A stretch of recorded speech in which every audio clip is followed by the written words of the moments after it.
Ja Morant's Grizzlies are the wildest team in the NBA for many reasons, and it could be leading to a finals trophy or jail time. Yeah, we will take a look at the on-the-court greatness as well as the very immoral behavior on and off the court that can prove to be the destruction of a team whose ceiling is unlimited. And we are going to look at the violent and effective ways of Dillon Brooks to the broad-shouldered enforcer himself, Steven Adams, who will be absent from the playoffs, sadly, but is not absent in leadership. We will go inside the rough and tough play of Desmond Bane, who lives up to his last name, and the always outspoken three-point shooting big man, Jaren Jackson Jr. And no Grizz video would be complete without at least a couple of shocking details about Ja Morant and taking his shot at a championship in 2023. Not that type of shot. Now, we are going to break down not only the ways in which the team puts you on your back and racks the wins, but the shocking details behind their personality. This is a one-of-a-kind team that is young, hungry, fast, and tough. So tough that they want to fight Shannon Sharpe. Stay until the end of the video if you want to learn something off the charts about the toughest team in the NBA. Where's the beef? Well, we will get to that soon. The Memphis Grizzlies are an unstoppable force in the NBA, with a roster packed full of tough and talented players. The recent return of superstar point guard Ja Morant from suspension only adds to their formidable strength. But it's not just Morant leading the charge. Dillon Brooks, Steven Adams, Desmond Bane, and Jaren Jackson Jr. are all impressive athletes who bring their A-game, muscle, and athleticism to the court every night. They finished the season 6th in offensive ranking and 2 in defensive rating. They are a very powerful elite ranking and dangerous for the playoffs. We know that defense travels well in the playoffs. Now, one major reason why the Grizzlies are such a tough team to face is their impressive defense. They are currently ranked in the top 10 in the league for both points allowed and defensive rating, thanks in no small part to the efforts of Steven Adams in the paint. Adams is a veteran center who excels at blocking shots, grabbing rebounds, and generally making life difficult for the opposing team. His leadership is one of one, and he has tried to get his team on track the right way on and off the court. But we will get to more of how he and Ja Morant got tangled up in leadership roles later. But the man who really holds down the fort defensively is Jaren Jackson Jr. with a 103.5 defensive rating. Jackson Jr. epitomizes the term 3-and-D in today's game, which makes him so very valuable. The big man is very versatile and has as big of a mouth as he does a game. Jaren Jackson Jr. was called a bum by Klay Thompson last year after Jackson Jr. posted strength in numbers, mocking the Golden State Warriors. Who tweeted strength in numbers after they beat us in the regular season, and it pissed me off so much. I can't wait to retweet that thing. Freaking bum. I had to watch that. I'm just like, this freaking Okay. Sorry. That memory just popped. Now, we all remember that. Klay was really happy to say that at the podium, we could tell. But will Jaren get his chance at redemption? Dillon Brooks, in combination with Jaren Jackson Jr., makes teams very shook on the offensive end because that defense brings 90s-style toughness to the court each and every night. The Grizzlies don't rely solely on defense to win games. They're also an incredibly effective offensive team.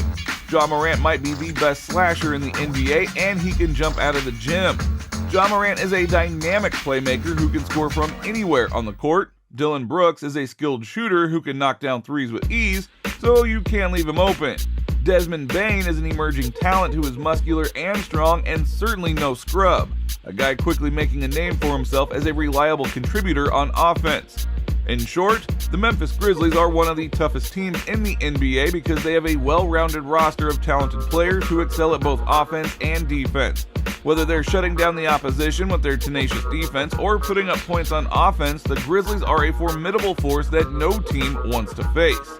With Ja Morant leading the charge, the Grizzlies are set for a bright future in the NBA. But man, do they start beef. The Lakers are slightly favored heading into the playoffs even while being a lower seed, and this series will be one wild ride. Let's take a look at the time that Shannon Sharpe of ESPN almost fought the entire Grizzlies team. Shannon sat courtside as the Grizzlies battled the Lakers, and we all know that Shannon is LeBron's right-hand man. But what almost happened was that Shannon was giving his right hand to a Memphis player's face. The Lakers wound up losing at home, but there was a lot of jawing back and forth to and from the court. Sharp got a little out of pocket and apologized for it after, but not before a scuffle broke out because Dillon and Ja Morant, Ja's father, were talking trash with Shannon. Steven Adams unbuttoned his hair and let loose and came after Shannon to defend his team. This was pretty close to being a melee in LA. Now Shannon is jacked, and so is Steve Adams, and man, that fight would have been one for the century. But WWE didn't happen that day. However, let's keep this in mind. This energy will be there in Crypto.com Arena again, while Dillon and Ja Morant go back to LA to get into it on the court and possibly off of the court too. Anything is possible with the Grizzlies off of the court because a lot has happened that doesn't have to do with basketball involving guns.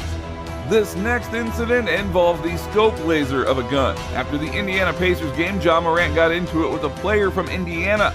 The report alleges that Ja Morant associates pointed a red laser on Pacers staff after the altercation. The security guard with the Indiana Pacers accused associates of Memphis Grizzlies guard Ja Morant of training a red laser attached to a gun on members of the team's traveling party following a verbal altercation after a January 29th game.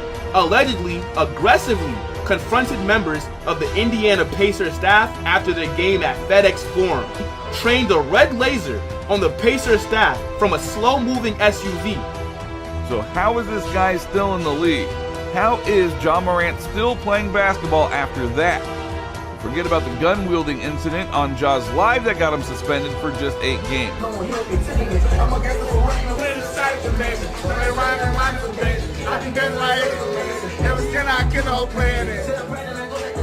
What preceded that was far more shocking in my opinion.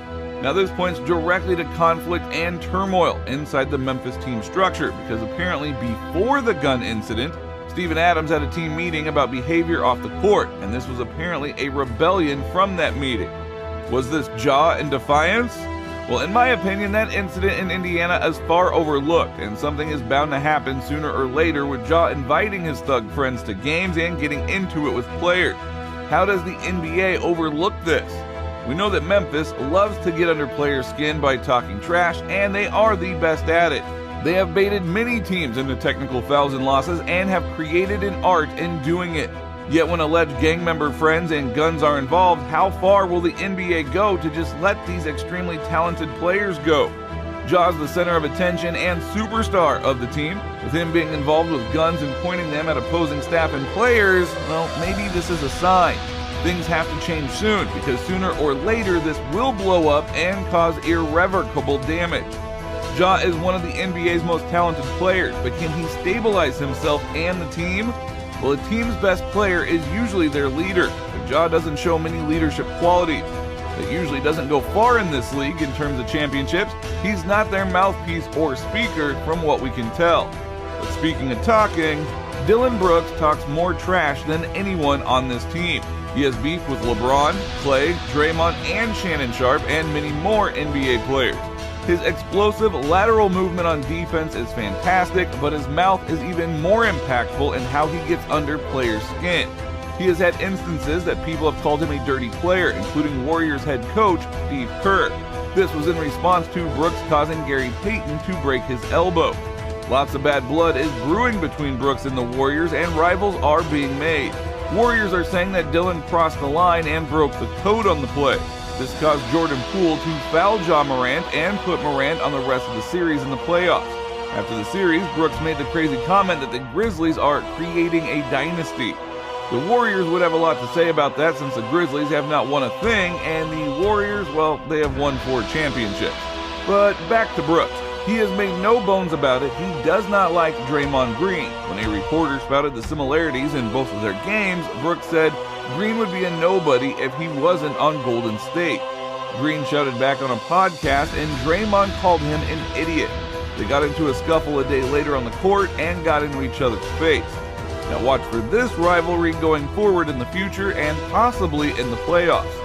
Dillon does play a lot like Green in guarding all positions and firing his team up and making hustle plays, but sometimes that energy runs too high. A guy that comes to mind is Dennis Rodman. He's doing everything in his power to make the all-defensive team and the all-annoyance team. He definitely has a bit of Dennis Rodman in him, even with the cameramen. Remember this year, like the Worm, he pushed a cameraman and got fined. But what do these players have against cameramen? Should they go after the broadcasters? Just kidding. Now, the Grizzlies have young legs, and if they don't self-destruct or get too cocky, they will be able to compete for a championship. Now, don't forget to subscribe to NBA Gems so you don't miss any hot NBA lifestyle drama to come.